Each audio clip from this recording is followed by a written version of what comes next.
Halo semua, perkenalkan nama saya Gusti Alfisa Rajipata, mahasiswa pendidikan biologi semester 5 dengan NIM 21083011. Saya mahasiswa berasal dari Fakultas Keguruan dan Ilmu Pendidikan Universitas Muhammadiyah Luhur. Nah, di video kali ini saya akan membahas yaitu pembelahan mitosis.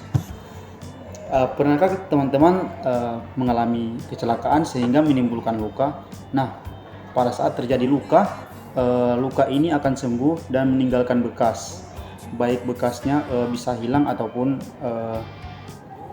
meninggalkan bekas di kulit kita. Nah, setelah terjadi luka, teman-teman berpikir tidak bagaimana proses penyembuhan pada luka tersebut. Nah, pada video ini berkaitan dengan itu, kita akan membahas pembelahan mitosis. Di pembelahan mitosis, sel akan membelah dan menghasilkan sel-sel baru dan berfungsi untuk regenerasi sel. Mitosis merupakan proses pembelahan sel yang menghasilkan dua sel anak, di mana dua sel anak ini sangat identik dengan induknya. Nah, oleh karena itu mitosis terjadi pada pembelahan sel tubuh atau sel somatik, yang dimana sel-sel ini terdapat pada seperti akar rambut, pada kulit, dan semua sel yang berada di dalam tubuh kecuali sel kelamin. Tujuan dari pembelahan mitosis yaitu untuk pertumbuhan dan perkembangan, sekaligus juga sebagai regenerasi dan perbaikan sel-sel tubuh yang rusak. Misalnya terjadi luka seperti yang saya telah jelaskan di video pertama. Pada pembelahan mitosis, sel-sel anak yang dihasilkan kemudian akan membelah lagi dan akan menjalankan siklus berulang. Nah, tahu tidak kalau siklus ini disebut juga sebagai siklus sel?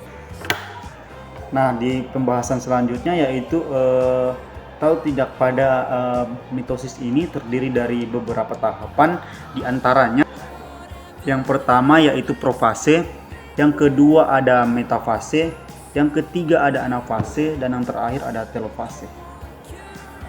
Sebelum memasuki pembelahan sel mitosis, sel akan mempersiapkan diri yaitu dengan cara melakukan sintesis materi genetik atau DNA dengan cara penggandaan atau duplikasi materi genetik.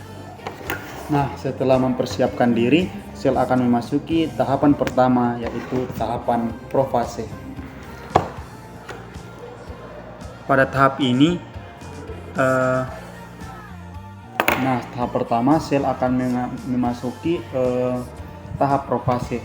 Nah, pada tahap ini, benang kromatin akan mengalami kondensasi dan membentuk kromosom. Membran inti dan nukleus menghilang dan benang spindel terbentuk pada tahap ini. Sedangkan setelah itu pembelahan mitosis memasuki tahap kedua. Nah, tahap kedua namanya yaitu metafase. Metafase ditunjukkan dengan sentrosom yang sudah berada di kutub yang berlawanan dan kromosom berjejer lurus di bidang ekuator atau Nah, setelah itu memasuki tahap ketiga. Nah, di tahap ketiga yaitu tahap anafase, di mana kromatid terpisah dan menuju ke arah kutub yang berlawanan. Kemudian sel mengalami kariosinesis atau pembentukan inti yang menjadikan ukuran sel itu memanjang. Nah, kita telah memasuki tahap terakhir yaitu tahap telofase, di mana di tahap ini kromosom diuraikan kembali menjadi benang-benang kromatid. Membran inti terbentuk kembali dan nukleus terlihat. Pada fase ini terjadi sitokinesis, yaitu pembelahan sitoplasma menjadi dua bagian dan memisahkan bagian sel menjadi dua sel anakan yang jumlah kromosomnya sama dengan sel induknya. Nah, jadi kita sampai di pembahasan terakhir, yaitu kesimpulan. Nah, dapat disimpulkan yaitu pembelahan mitosis adalah pembelahan yang terjadi pada satu sel menghasilkan dua sel anakan dengan tujuan yaitu untuk meregenerasi sel-sel tubuh.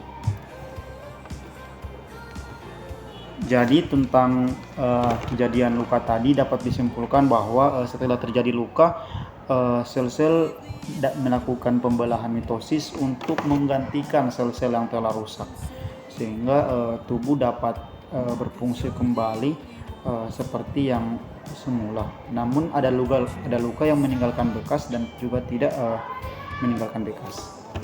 Terima kasih, mungkin cukup sekian video yang dapat saya sampaikan, lebih dan kurangnya saya mohon maaf. Terima kasih yang sudah menonton, jangan lupa suka dan bagikan video ini kepada teman-teman kalian.